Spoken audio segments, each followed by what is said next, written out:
सर्वमङ्गलमाङ्गल्ये शिवे सर्वार्थसाधिके शरण्ये त्र्यम्बके गौरी नारायणी नमोस्तुते। नवरात्रि व्रत कथा। एक समय बृहस्पति जी ने ब्रह्मा जी से कहा कि हे ब्राह्मण, श्रेष्ठ चैत्र और आश्विन मास के शुक्ल पक्ष में नवरात्र का व्रत और उत्सव क्यों किया जाता है, इसका क्या फल है, इसके करने से क्या होता है। बृहस्पति का ऐसा प्रश्न सुनकर ब्रह्मा जी ने कहा, हे बृहस्पति, प्राणियों की हित की इच्छा से तुमने बहुत ही सुंदर प्रश्न किया है।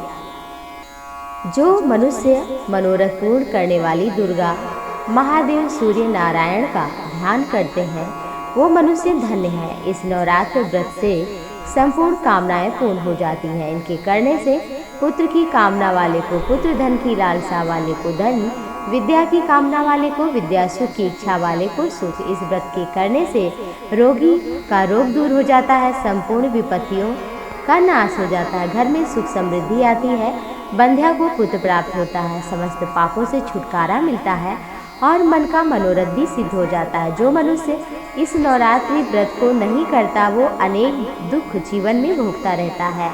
जिसके जीवन में दुख आता रहता है, अवश्य ही उसने कभी जगदम्बा की आराधना नहीं की होगी और वो कभी किसी रोग से, कभी किसी शोक से पीड़ित ही रहते हैं, धन धान्य से भी रहित होते हैं और भूख प्यास भी उन्हें सताती रहती है।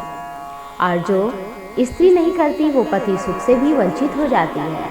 इसलिए नवरात्रि का व्रत अवश्य करना चाहिए, कथा भी श्रवण करनी चाहिए।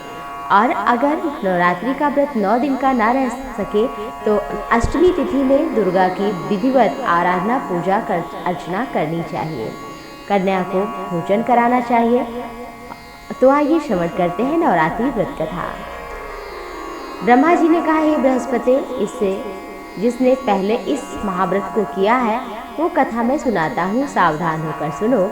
इस प्रकार ब्रह्मा जी के वचन को सुनकर बृहस्पति बोले, हे ब्राह्मण, मनुष्यों का कल्याण करने वाले इस व्रत के इतिहास को मेरे लिए कहो, मैं सावधान होकर सुनूंगा। आपकी शरण में हूँ, कृपा करिए। ब्रह्मा जी बोले, प्राचीन काल में मनोहर नगर में पीठक नाम का एक अनाथ ब्राह्मण था। वो भगवती दुर्गा का परम भक्त था। सभी सद्गुणों से युक्त सुमति नाम की एक बहुत सुंदर कन्या हुई। वो कन्या सुमति अपने पिता के घर में बाल्यकाल में अपनी सहेलियों के साथ क्रीड़ा करती हुई इस प्रकार बढ़ने लगी जैसे कि शुक्ल पक्ष में चंद्रमा की कला बढ़ती है। उसका पिता प्रतिदिन जब दुर्गा की पूजा करके होम किया करता, वह उस समय नियम के साथ वहाँ रहती। सुमति अपनी सखियों के साथ खेल में लग गई एक दिन और भगवती के पूजन में उपस्थित नहीं हुई।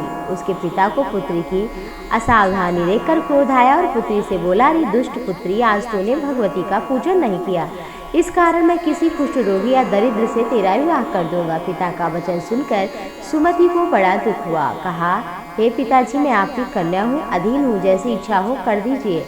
राजा से, पुष्टि से, दरिद्र से अथवा जिसके साथ मन हो वही मेरे भाग में लिखा होगा। ये मेरा अटल विश्वास है, जो जैसा कर्म करता है वैसा फल भोगता है, क्योंकि कर्म करना मनुष्य के अधीन है, फल देना ईश्वर के अधीन है। जैसे अग्नि में पड़ने से तृण आदि उसको अधिक प्रदीप्त कर देते हैं, इस प्रकार कन्या के निर्भयता से कहे हुए वचन सुनकर ब्राह्मण क्रोधित होकर अपनी कन्या का विवाह कुष्ठी के साथ कर दिया। जब क्रोधित होकर ब्राह्मण ने अपनी पुत्री का विवाह एक कुष्ठी के साथ कर दिया तो उसने सोचा कि मेरा बड़ा दुर्भाग्य है, मुझे ऐसा पति मिला। इस तरह अपने दुख का विचार करती हुई वो कन्या अपने पति के साथ वन में गई और डरावनी कुशा युक्त उस निर्जन वन में उन्होंने वो रात बड़े कष्ट से बिताया। एक गरीब बालिका की ऐसी दशा देखकर देवी भगवती ने पूर्व पुण्य के प्रभाव से प्रकट होकर कहा, हे दीन ब्राह्मणी, मैं तुझसे प्रसन्न हूँ, वर मांग लो। भगवती दुर्गा का वचन सुनकर ब्राह्मणी ने कहा, आप कौन है? ब्राह्मणी का वचन सुनकर देवी ने कहा, मैं आदि शक्ति दुर्गा भगवती हूँ, ब्रह्म विद्या सरस्वती हूँ, प्रसन्न होकर सभी प्राणियों का दुख दूर करती हूँ। हे ब्राह्मणी, तुझ पर तेरे पूर्व जन्म के पुण्य प्रभाव से मैं बहुत ही प्रसन्न हूँ। तुम्हारे पूर्व जन्म का वृतांत सुनाती हूँ, सुनो। तू पूर्व जन्म में भील की स्त्री थी, पतिव्रता थी। एक दिन निषाद ने चोरी की। चोरी के कारण तुम दोनों को सिपाही ने पकड़ लिया और ले जाकर जेल खाने में कैद कर दिया। उन लोगों ने तुझको और तेरे पति को भोजन भी नहीं दिया। इस प्रकार नवरात्रि के दिनों में तुमने ना तो कुछ खाया ना जल पिया। 9 दिन का व्रत हो गया। हे ब्राह्मणी, उन दिनों में जो व्रत हुआ उसी के प्रभाव से प्रसन्न होकर मैं तुझे वर देती हूँ, मांग लो जो चाहे। इस प्रकार दुर्गा के वचन सुनकर ब्राह्मणी बोली कि मैं आपको प्रणाम करती हूँ, मेरे पति का कोढ़ दूर कर दीजिए। देवी ने कहा, उन दिनों तुमने जो व्रत किया था उस व्रत का 1 दिन का पुण्य पति का कोढ़ दूर करने के लिए अर्पण करो। उस पुण्य के प्रभाव से तेरा पति कोढ़ से मुक्त हो जाएगा। ब्रह्मा जी बोले। इस प्रकार देवी के वचन सुनकर वह ब्राह्मणी बहुत प्रसन्न हुई और अपने पति को निरोग करने की इच्छा से जब उसने तथास्तु ठीक है ऐसा वचन कहा, तब उसके पति का शरीर भगवती दुर्गा की कृपा से कुष्ठ रोग ठीक हो गया और वो कांतिवान दिव्य सुंदर भव्य हो गया। वो ब्राह्मणी पति की मनोहर देह देखकर देवी की स्तुति करने लगी। हे देवी दुर्गे, आप दुर्गति का हरण करती हैं, तीनों लोकों का संताप हरण करती हैं, दुखियों के दुख को दूर करती हैं, रोगी मनुष्य का रोग ठीक करती हैं, प्रसन्न होकर मनोवांछित फल देती हैं, दुष्टों का नाश करती हैं। हे जगत माता, आपको बारंबार प्रणाम है। मुझ निरपराध अबला को मेरे पिता ने कुष्ठी मनुष्य के साथ में विवाह करके घर से निकाल दिया। पिता से तिरस्कृत मैं निर्जन वन में हूँ। आप इस विपदा से मेरा उद्धार करिए, मैं आपकी शरण में हूँ। ब्रह्मा जी बोले, हे बृहस्पति, उस ब्राह्मणी की ऐसी स्तुति सुन करके देवी ने कहा कि हे ब्राह्मणी, तेरे उदालय नामक अति बुद्धिमान धनवान जितेंद्रिय पुत्र शीघ्र उत्पन्न होगा। ऐसा वर देकर ब्राह्मणी से कहा, फिर हे ब्राह्मणी, और कुछ जो मन हो मांग लो। भगवती दुर्गा का वचन सुनकर सुमति ने कहा, हे दुर्गे, आप मुझ पर प्रसन्न हैं तो मुझे नवरात्रि का विधि कथा विस्तार से बताइए। तो माँ दुर्गा बोली, हे ब्राह्मणी, संपूर्ण पापों को नष्ट करने वाली कथा को सुनो। आश्विन के शुक्ल पक्ष की प्रतिपदा से लेकर 9वीं तिथि तक विधिवत पूजा करने से सभी प्रकार के सुख मिलते हैं। विद्वान ब्राह्मण से पूछकर घट स्थापना करें। महाकाली, महालक्ष्मी, महासरस्वती, 9 दुर्गा की पूजा करें। बिजौरा के फल से अर्घ देने से रूप की प्राप्ति, जायफल से अर्घ देने से कीर्ति की प्राप्ति, आंवले से सुख की, केले से आभूषण इत्यादि विधि विधान से हवन करने से सुख की, लक्ष्मी की प्राप्ति होती है। और इस तरह से व्रत पूर्ण करके आचार्य को दक्षिणा भोजन भी कराना चाहिए और जो भी देता है उसे अनंत गुना फल उसका बढ़ाकर प्राप्त होता है। ब्रह्मा जी बोले, हे बृहस्पति, इस प्रकार ब्राह्मणी को व्रत विधि बताकर देवी अंतर्धान हो गई। और जो मनुष्य स्त्री इस व्रत को भक्ति पूर्वक करता है, इस लोक में सुख भोग कर मोक्ष को प्राप्त होता है।